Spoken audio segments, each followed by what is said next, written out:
Hello everyone and welcome to a new video. In today's video I'm going to do something that I've been requested many times since I've installed this suspension, which is review the actual suspension. I did a video with my first impressions of the suspension immediately after I had the suspension installed. However, it wasn't really a full-on review, and having had more time with this suspension with this car, I can now explain to you a little bit more in detail if it's good or not, what I like, what I do not like. I'm also going to show you how to adjust this suspension because it is adjustable front and back. It has a little knob that allows you to adjust compression and rebound at the same time. Effectively, you can make the car stiffer or softer depending on your preference, depending on whether you're going to the track. If you're driving mostly on city, it's really up to the end user how they want to set up their car. For just a very brief explanation, I'm not the best person to explain these things to you. I'm not an engineer by any stretch of the imagination. Basically, the key point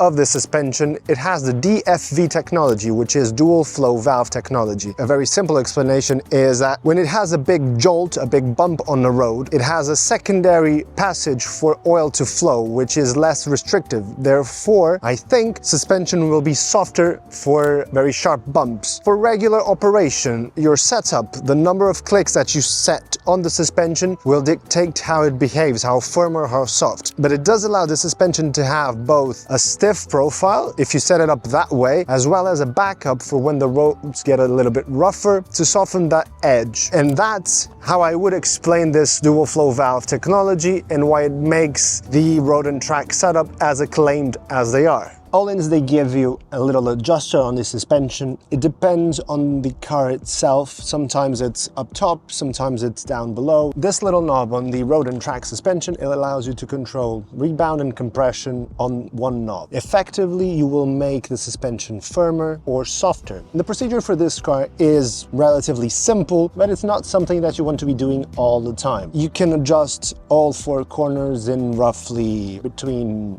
3 to 5 minutes. I run it on a setup that I found to be a good balance between stiffness and comfort, and I leave it that way. When I go to track, I make it stiffer. I cannot really remember what my setup is. First part, you turn the wheel left and you just reach around to find a little knob here. This is the adjuster. This adjuster, it clicks. Anti-clockwise, it's to go soft. Clockwise, it's to go full stiff. What they recommend is that you go full lock, so full stiff, and then from stiff, you count the clicks that you want to put in. So I'm going to put it all the way to the stiff. I'm going to count how many clicks I have in here. 1, 2, 3, 4, 5, 6, 7, 8, 9, 10.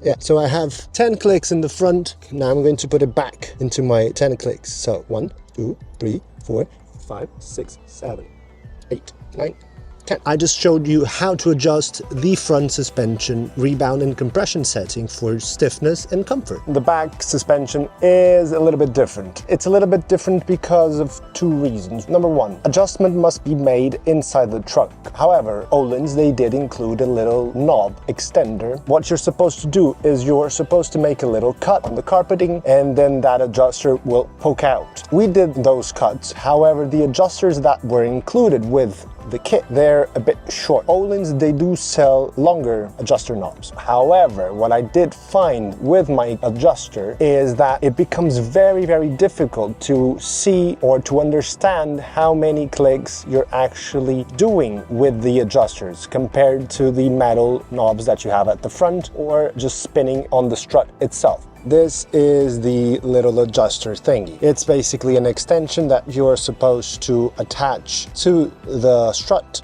Then you can just spin it whichever side you want to make the adjustment. If this little adjuster worked as it's supposed to, it would be a super easy job. However, it does not, at least for me. If anyone has a method that allows me to get good feedback when I adjust with something like this or a replacement, do let me know. However, since I do not have this, what I need to do is I need to actually pull this carpeting down a little bit so that I can actually move the adjuster and make the adjustments that I need to make.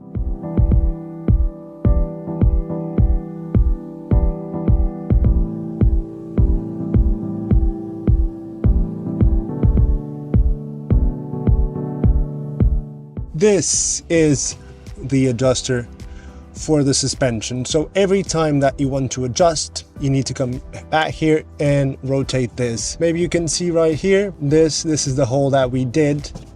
And on this side, I think it's just enough to poke out of that hole.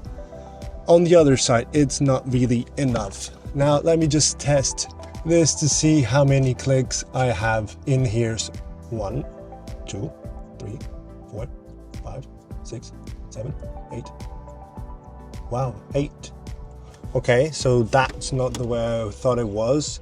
I had 8 clicks in the back. And one thing that I can also tell you is that even touching the strut itself, these are very, very subdued clicks. So with the adjuster in place, going through this little rod right here, it would be even more difficult to actually understand how many clicks you're going through. The only car that I've driven with Öhlins is this car. I've only ever driven another M3 besides this one, which was an M3 CS with KW V3 suspension. And as far as I know, that car is not polybushed. And that brings me on to this specific car. This car, when I bought it, it was already fully polybushed. The outcome from that specific modification that was done to the car is that there is no more rubber in the suspension to soak up those harsher bumps. What I noticed driving that M3 CS was that going over little curbs, there was this layer of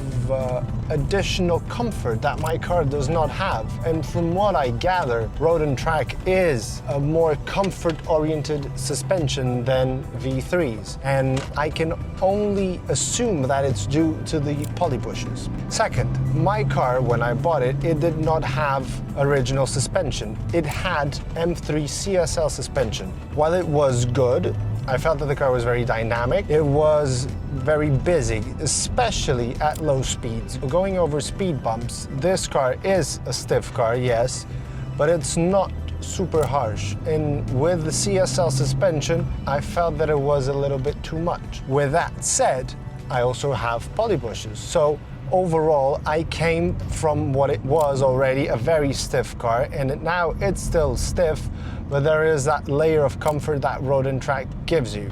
One thing that I did notice, so the ride height that I had before, to me, it was absolutely perfect. Not too low, not too high, just the way I like it. The fenders weren't going over the tire, it was just perfection to me. When I bought the suspension, when I had it installed, I wanted to follow basically the same height. And while we were able to get it more or less at the same height, it is basically the same height, we were not able to get it as high at the front. It does not have any more threads to go up at the front. At the back, yes, it does. Another thing that I noticed is that on Öhlins' website, they state that this suspension has independent adjustability at the front and at the rear from preload and height. Well, either I'm seeing this all wrong or something's not adding up, because at the front, height and preload, they are done by the same adjustment, and at the back you have preload and height separate. That's another thing to take into consideration. For the E46, despite saying so on the website and on the instructions, if I'm not mistaken, it does not have separate preload and height adjustments at the front. However, in terms of looks, the car looks absolutely incredible in my eyes. Visually, the difference between the old height and the current height is very minimal, but the way that this car sits, it's incredible. I really like how it sits. It has a real presence to it, and dynamically being lower, it is probably better as well. I'm going to test, because I've never tested this, I think, since I bought it. I just found out a sweet spot that I liked, and I stuck with it, but I did not go very in depth to what happens when you actually go full stiff and full soft on a bumpy road. I'm driving all the way to the city center of Lisbon to try and find some bad roads, some cobble roads, for example, to see if I can distinctively understand the difference between, let's say, 1 or 2 clicks and however many clicks the comfort setting is for this suspension. After that, I'm going to actually do the same, but for a mountain road, to see if I can feel the difference. I'll see you when we get to our destination. So I've devised this little route that I'm going to take. I'm going to go nearly full stiff, so I'm going to go around 3 or 2 clicks. That's full track setting, and then I'm going to go well above 15 clicks to see if there is an actual difference that I can feel driving around. The roads that I'm going to be driving around are actually pretty poor. Cobblestone, railroad tracks, all of those crappy surfaces that no one likes when they're driving a lowered car. But since we have the road and track, I'm going to actually put to the test the road bit, not so much the track bit, but let's see how it behaves. Right now I'm going to actually put it in the full stiff mode and let's see how long it will take me.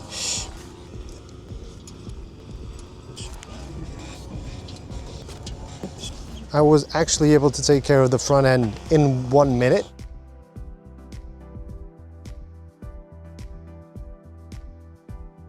I've now put all struts at 2 clicks. I didn't put at 1, I don't really know why. That's the second most stiffest position that this suspension can give me. It took me around 5 minutes and I had to deal with the carpeting inside the car. I didn't fully close it, but I closed it 90% of the way. The front end, it's a breeze. The rear end, if those little adjusters worked better, this would be a 2-minute job at most. Now, let's take it for a drive. This is basically a track setting per Öhlins instructions, and I want to see if I can tell a difference right now from my previous setup, which was, so I was at 10 in the front and 8 in the rear, and from this little short drive I do feel like it's a bit less. Irregularities do not get filtered as much, so the car does feel more prone to jitters and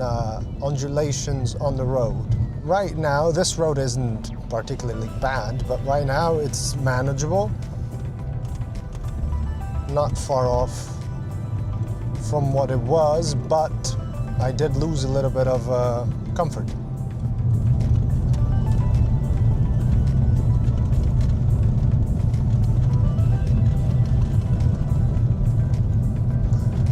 Right now I'm on cobblestone, and what I can say is that while yes, it does seem to be a bit busier, it's not super uncomfortable. I mean, it's not uncomfortable, at least to me. This is not the worst of cobblestone roads that I've been in, but it is, maybe you can, I'm jumping a little bit up and down. This is a sports car after all, and it's set up relatively aggressively. I do feel a little bit more of the road surface coming through, but I'm actually somewhat impressed. It's not as bad as I would imagine. I actually imagined it being really stiff. You're feeling everything. I imagined it being 50% more than what I had before, and I cannot say that it is. It is definitely stiffer, but still very livable.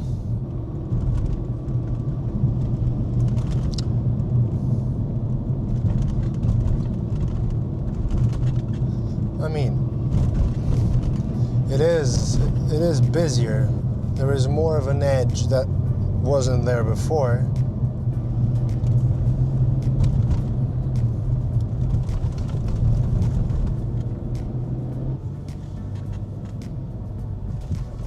Ouchie. Wow.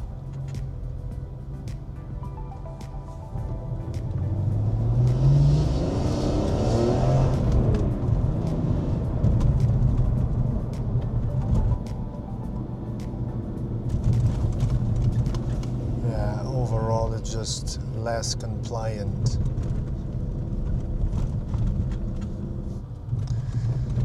Well, now this is the worst part of this whole route that I've set up.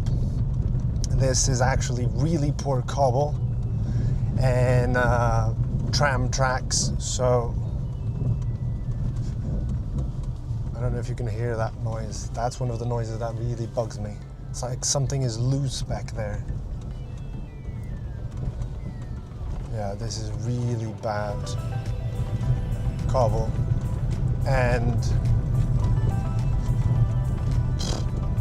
mean, I wouldn't want to drive every day on such roads, but it's not super terrible. That's the worst part of this whole route. I specifically wanted to drive through there because it's a piece of road that I really hate driving, but it was fairly alright. Actually, it was fairly alright. Dirty finger.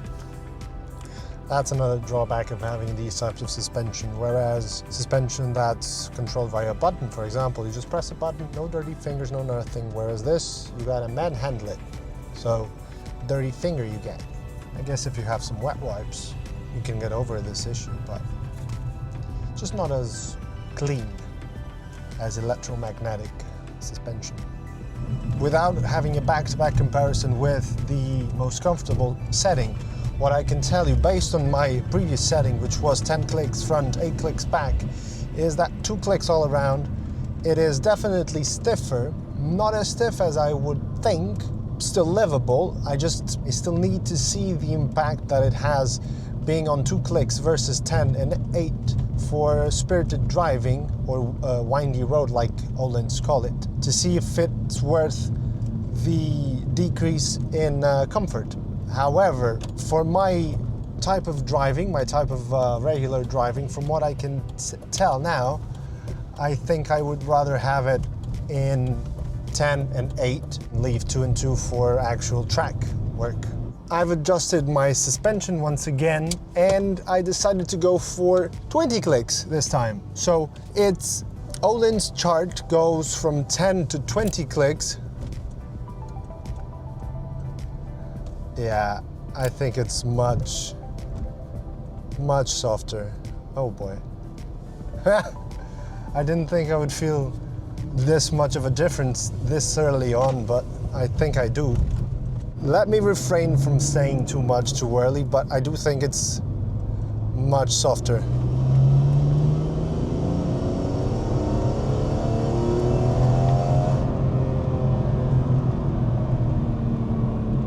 You can also feel a little bit more lean. I'm smiling because I didn't think there would be this much difference. Yeah, it irons out bumps much better. I'm going now into cobble again.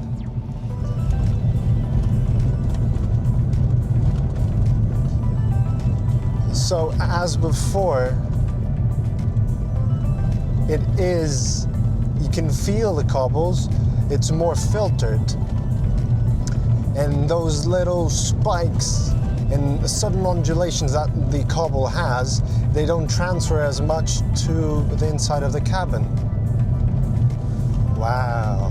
I would love to be able to drive most of the time like this, and at the click of a button, if I could get it to stiff because I want to do some skids or I want to drive some nice road, I would keep it mostly in this setting, I think. It is a bit more unstable, at least it looked like it back there. The comfort levels just, they went way up. I mean, mind you, it's not a 7 Series, but it's much more manageable. Funny. Wow.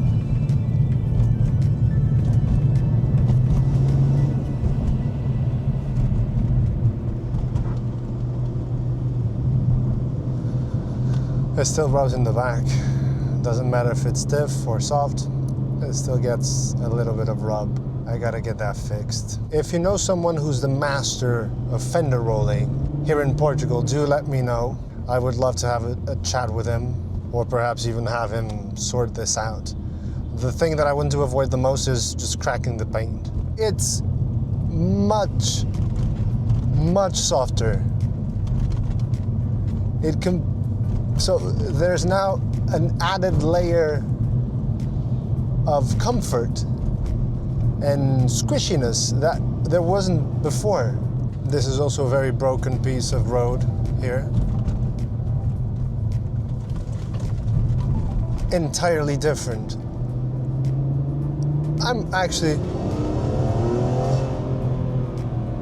I'm actually lost for words. It's like I'm in a different car altogether. Remember that comment that I did about my friend's M3CS with KWV3s? I'm not entirely sure if he actually just has his in full soft, because, I mean, this is doing a wonderful job at being compliant for driving around town. Wow, it's completely different actually.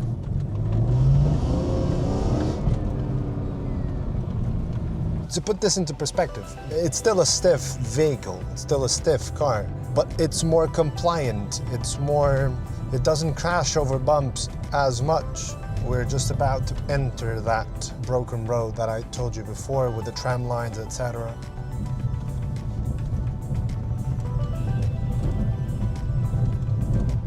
The noises from the back there are still there, but it is undoubtedly a softer experience. It deals far better with broken surfaces. You're still being sort of shaken about, yes, normal, but it deals with rough surfaces far better.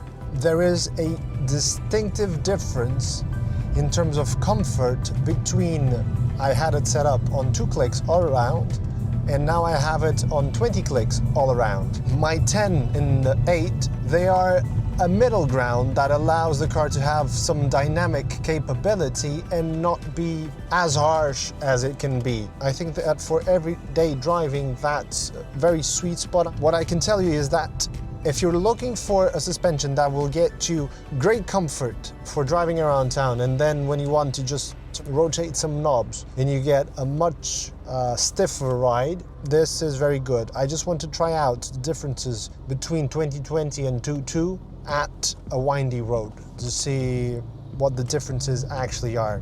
So I'll see you when we get there.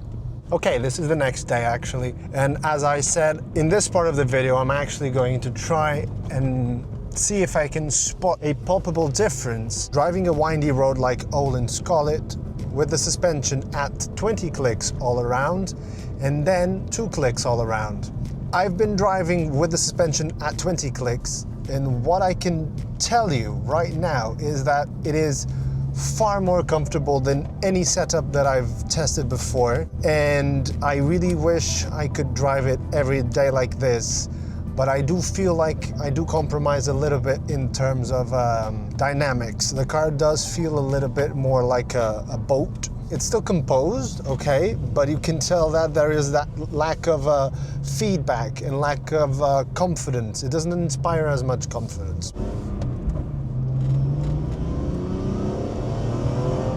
I've got DSC off.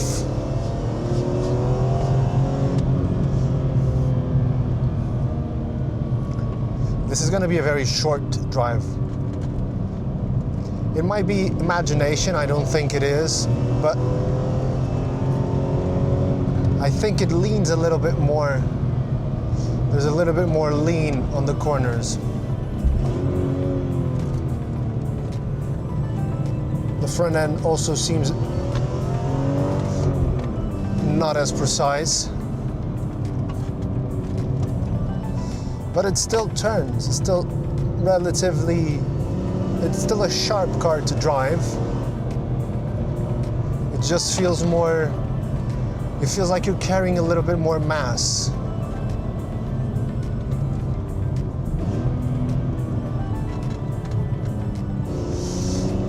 I do feel like the car wants to roll a little bit more. It's not, it doesn't inspire as much confidence as my previous setup with 10 clicks and 8 clicks, as far as I can remember.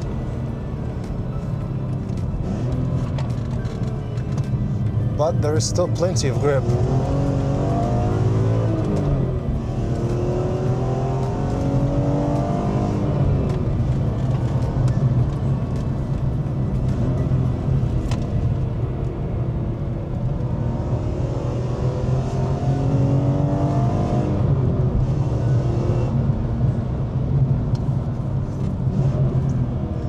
Okay. Okay, this was... It's always fun to drive this car. To summarize a little bit, it's still fun to drive. It's still dynamic. It does feel like it rolls a little bit more, and it doesn't give you as good of a feedback. You feel like you're driving something softer, something not as precise. And I'm comparing it to my 10 and 8 clicks. Now I'm going to put everything back to 2 clicks all around, and hopefully I'll get as lucky as I got now with traffic, and I'll report back. Same thing as before. It's not a very complicated process, actually, not at all. It's just a bit of a faff with the rear struts. Instantly I can feel that the car reacts more to imperfections in the road. Okay.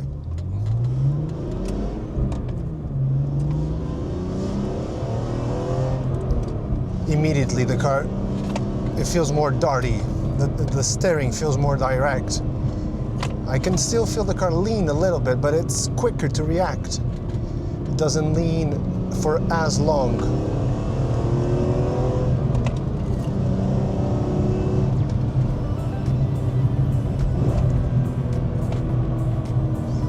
Okay.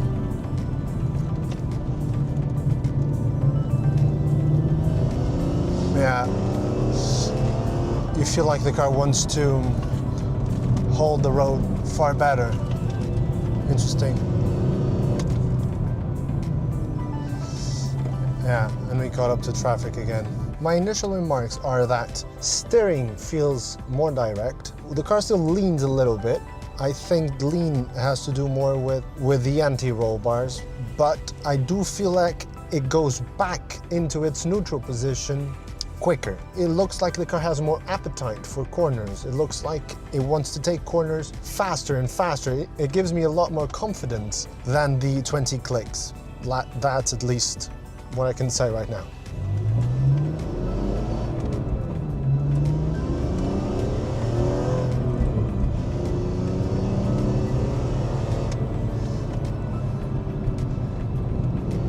The front end feels sharper. Yeah, it's without a question, the front end feels sharper.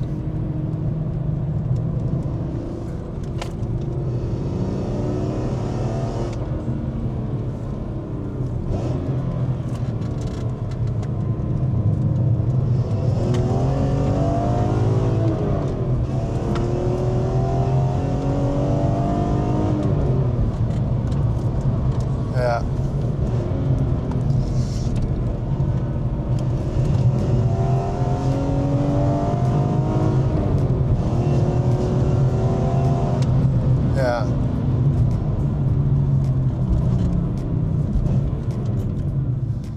Yeah, the whole thing feels much sharper. I think I'm going to adjust it back into 20 clicks to see the difference again. They do say that the proof is in the pudding, right?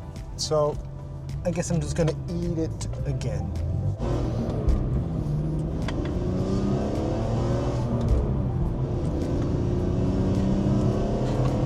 Yeah, you can definitely tell that there's a difference. It is less sharp. The car, yeah, it's exactly the same. I mean, the car still has grip, but it's more vague.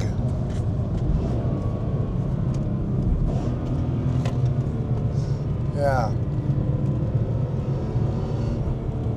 I think that if you've watched this far, you would have gotten the gist of it. But to sum everything up, my experience, my review of this suspension is, and to cut things short, is that it's incredible. It's a wonderful suspension. It was a wonderful upgrade that I did to the car. Not so much dynamically, because my suspension was already upgraded from a regular CSL, but in terms of comfort, I now have this ability to have a car that is both dynamic and also comfortable. And the DFV technology, what it does is, let's say that you're running it at 2 clicks or 1 click. If you go over a bad surface, the suspension, it will do its best to iron out the bumps. It has a secondary system that allows some comfort to be dialed in. And when you have it on 20 clicks, for example, it still retains a good amount of dynamics. It's still a sporty car to drive. It just loses that sharp edge. The steering isn't as sharp. You feel a little bit more body roll as well. And for example, when you have it at 2 clicks, the car reacts faster to that body roll. So it leans, but then it goes back to its regular position quicker. I just feel that the car gets sharper and more reactive when you have it at 2 clicks. Should you consider this suspension?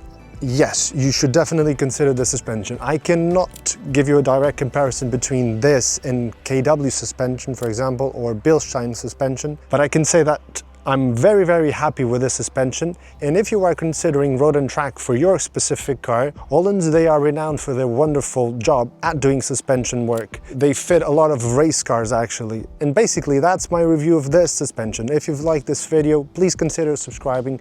Please consider sharing this video with people who might have an interest in this. And thank you so much for watching.